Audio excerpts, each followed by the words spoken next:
नमस्कार। तनाव की समस्या में योग की भूमिका श्रृंखला के अंतर्गत हम एक बार फिर से आपकी सेवा में आए हैं और इस बार हम अवसाद यानी डिप्रेशन और इसे दूर कैसे किया जा सकता है योग के द्वारा, इस विषय पर चर्चा करेंगे।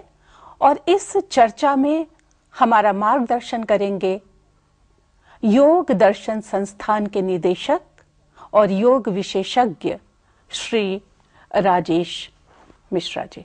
नमस्ते। हम ये जानना चाहेंगे सबसे पहले कि अवसाद को कैसे पहचाना जाए, उसके लक्षण क्या हैं? क्योंकि चिंता, तनाव और अवसाद प्रायः तीनों एक क्रम में आते हैं, तो इनके अंतर को हम कैसे समझें, कैसे पता चले कि मनुष्य के अंदर अवसाद की स्थिति पैदा हो गई है? अवसाद की स्थिति में लोग बिल्कुल शांत रहने लगते हैं, कुछ बोलते नहीं हैं, उनको जो काम समय पे करना चाहिए वो नहीं करते हैं। अगर उसको खाने के लिए कहा जाए तो वो खाएगा, अगर उसको उठने के लिए कहा जाए तो उठेगा, बैठने के लिए तो बैठेगा। ना उस समय का स्थिति रहता है, ना काल का, ना देश का। बस उसको किसी चीज़ का किसी भी चीज़ से वो अवगत नहीं हो पाते हैं। और सबसे पहले लोगों को चिंता होती है, कुछ काम हुआ नहीं हुआ उसकी चिंता तनाव में परिवर्तन हो जाता है। कोई बात दिमाग में आई, वो थोड़ा सोचने लगता है, बहुत ज़्यादा चिंतित रहने लगते हैं। तनाव उत्पन्न हुआ, तनाव उत्पन्न होने के बाद फिर वह अवसाद, अगर तनाव ज़्यादा समय तक रहती है तो फिर वह अवसाद का रूप लेता है।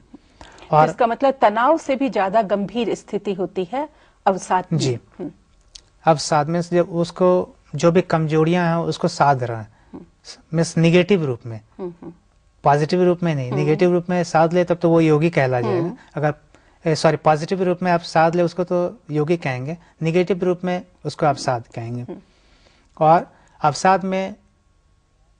अवसाद की स्थिति में लोग ज्यादातर अंतर्मुखी हो जाते हैं, क्योंकि विचार भावना एक से परत, दूसरे परत, तीसरे परत, चौथे परत के रूप में जमा होती जाता है। और योग अभ्यास इसमें महत्वपूर्ण भूमिका अदा करती है और उसमें आसन का अपना एक विशेष स्थान। तो कौन सा ऐसा आसन है जिसके द्वारा अवसाद को हम दूर कर सकते हैं?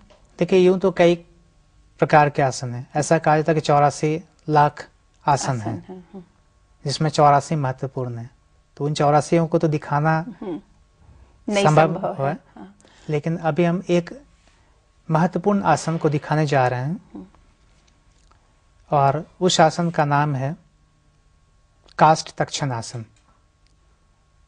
काष्ठ मीन्स लकड़ी, तक्षण मीन्स काटना, आसन मीन्स एक विशेष स्थिति। एक विशेष स्थिति के द्वारा हम लकड़ी काटने का अभ्यास करते हैं। इसके लिए सबसे पहले खड़े हो जाते हैं।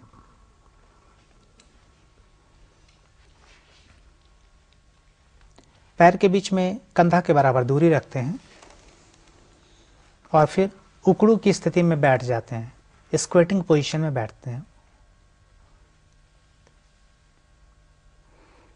इसमें सर सीधा रहेगा, रीढ़ की हड्डी सीधी और एड़ी जमीन पर, और दोनों हाथ को घुटना के अंदर लाएंगे, हाथ की उंगली को फंसाएंगे, सर सीधा। आप इस भावना के साथ करेंगे कि जैसे आप लकड़ी काट रही हैं और कुल्हाड़ी 50 किलो का हो, और 50 किलो की कुल्हाड़ी से कितना मोटा लकड़ी काट सकते हैं आप समझ सकती हैं। सबसे महत्वपूर्ण शर्त, रीढ़ की हड्डी सीधी, और आप नाक से श्वास ले रही हैं, नाक से श्वास छोड़ेंगी। श्वास लेते हुए हाथ को बिल्कुल सीधा करेंगे कान के पास। तो आप 50 किलो उठा रही हैं, इसलिए लंबे गहरी श्वास लेते हुए हाथ को सीधा कीजिए और छोड़ते हुए एक साथ हाथ को नीचे रखेंगे, नीचे कीजिए, झटके के साथ लकड़ी काटेंगे। लेकिन इस स्थिति में सर सीधा रहेगा। फिर एक बार फिर करेंगे, श्वास लेते हुए, फिर झटके के साथ छोड़ेंगे। आप देखें कि हाथ की उंगली बिल्कुल आपस में फंसी हुई है और बहुत कड़ा है, एक बार फिर देखिए, श्वास लेते हुए ऊपर करेंगे और छोड़ते हुए नीचे। एक बार और, फिर छोड़ते हुए नीचे। फिर आराम से बैठ जाएंगे। आराम से सुखासन की स्थिति में बैठ जाइए। आंख बंद करके शरीर का ख्याल कीजिए। जब हम श्वास लेते हैं और झटके के साथ छोड़ते हैं तो जो दबा हुआ डिप्रेशन, जो दबी हुई चिंताएं हैं, जिसको हम अवसाद कहते हैं, वो बाहर निकलती है श्वास के माध्यम से। जैसा कि श्वास को मन की सवारी कही जाती है। और डिप्रेशन की स्थिति में यह आसन लाभदायक होता है। व्यक्ति बहिर्मुखी प्रकृति का होता है और इससे एक जो सबसे ज्यादा और फायदा है वह है लोगों को शक्ति मिलती है। इससे कैसे शक्ति मिलती है? क्योंकि जब आप हाथ को उठाते हैं, कुल्हाड़ी 50 किलो उठाएंगे तो हाथों में तो शक्ति आएगी ही।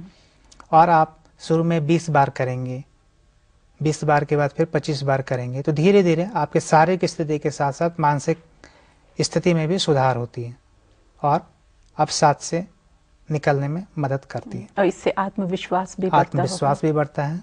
बिल्कुल। कोई और आसन ऐसा है, जैसे आपने बताया कि आसन तो बहुत हैं, लेकिन एक आसन हमने किया, लेकिन मुझे ऐसा लगता है कि यदि कुछ और आसन किए जाएं तो हो सकता है कि शीघ्र हमें अवसाद से मुक्त होने में सुविधा प्राप्त हो। जी, एक और आसन है जिसका नाम है उत्थित लोलासन। उत्थित मीन्स उठना, लोला मीन्स झूलना। अच्छा। और आसन में से एक विशेष स्थिति। तो एक बार देखिए फिर से, दोनों पैर पर खड़े हो जाते हैं। ये भी खड़े होकर के किए जाने वाले आसन है। और पैर के बीच में 2 से 2.5 फीट की दूरी रखेंगे। मीन्स कंधे से दुगना दूरी रखेंगे। और फिर हाथ को श्वास लेते हुए सीधा कान के पास लाएंगे। छाती के सामने होते हुए कान के पास हाथ को सीधा खड़ा करेंगे। हाथ कान में सटा हुआ रहे। अब कलाई को सामने मोड़ेंगे। हाथ की उंगली बिल्कुल ढीली। इस स्थिति में श्वास लिए फिर से और छोड़ते हुए 5 बार हा की ध्वनि पेट से निकालेंगे और 5 बार ऊपर नीचे करेंगे। फिर 5 बार के बाद फिर एक बार लंबी गहरी श्वास लेते हुए वापस इस स्थिति में आएंगे। श्वास लीजिए, छोड़ते हुए आगे झुकिए और 5 बार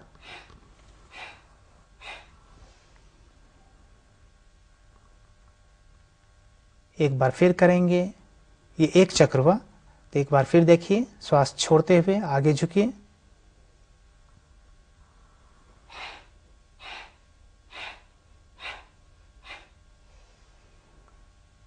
फिर हाथ नीचे।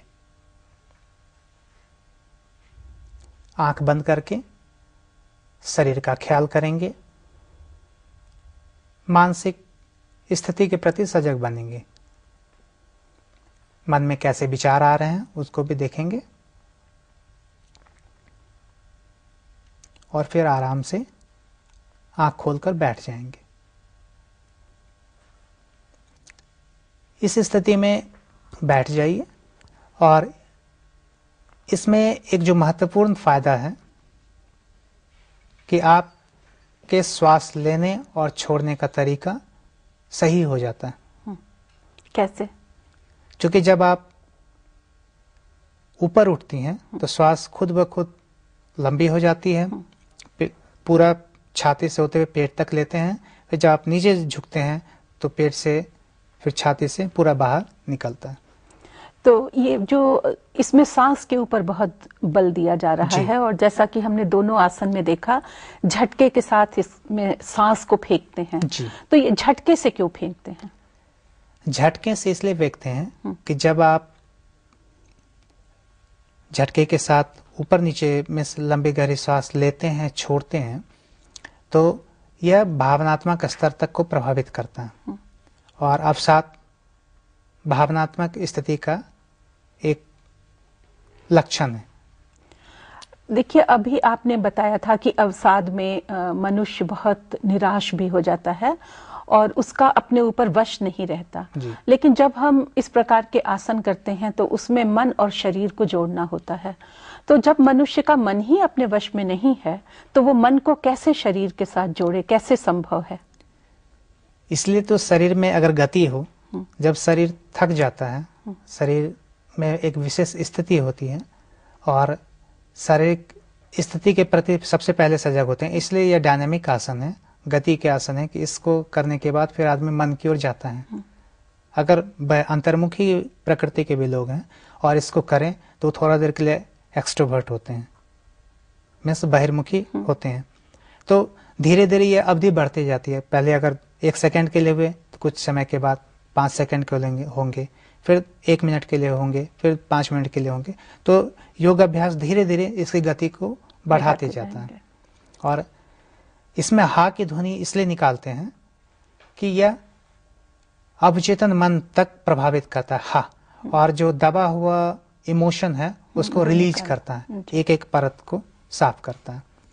इसमें कोई प्राणायाम भी है या केवल आसन है? नहीं, प्राणायाम भी है। प्राणायाम में भस्त्रिका प्राणायाम जो बहुत ही उपयोगी है। भस्त्रिका प्राणायाम के बारे में मैं ये कहूँगा कि इसमें लेना और छोड़ना फोर्सफुली होता है, मीन्स गति से। अच्छा, मीन्स उस पर दबाव डालते हैं लेते और छोड़ते समय, लेंगे भी छोड़ेंगे भी दबाव के साथ। और इसमें किसी भी प्राणायाम के लिए जरूरी है कि रीढ़ की हड्डी हमेशा सीधी हो और किसी प्रकार की गति नहीं हो। और एक बार देखिए, श्वास लिए, हाथ को पेट के ऊपर रखेंगे ताकि आपको पता चले कि आपका पेट ऊपर नीचे हो रहा है या नहीं। झटके के साथ पेट को बाहर और नीचे अंदर करेंगे, मीन्स पेट को आगे पीछे करेंगे, श्वास छोड़ेंगे और लेंगे।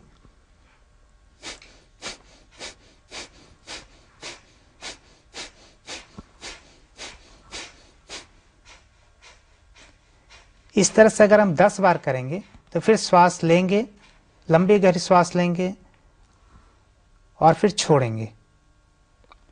ये एक चक्र हुआ। इस तरह से डिप्रेस व्यक्ति को 5 बार करना चाहिए कम से कम, और धीरे धीरे इसकी गति को बढ़ाना चाहिए।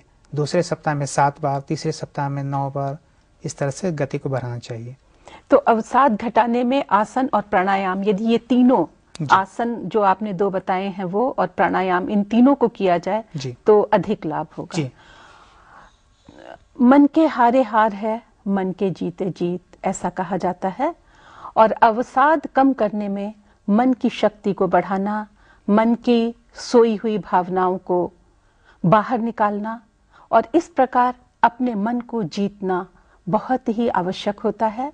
और इसमें ये आसन और प्राणायाम बहुत ही हमारी सहायता करते हैं। और आज इन्हीं आसनों और प्राणायाम के साथ हमारा ये कार्यक्रम पूरा होता है। अगली बार एक अन्य समस्या को लेकर हम आपकी सेवा में उपस्थित होंगे। धन्यवाद। नमस्कार। नमस्कार।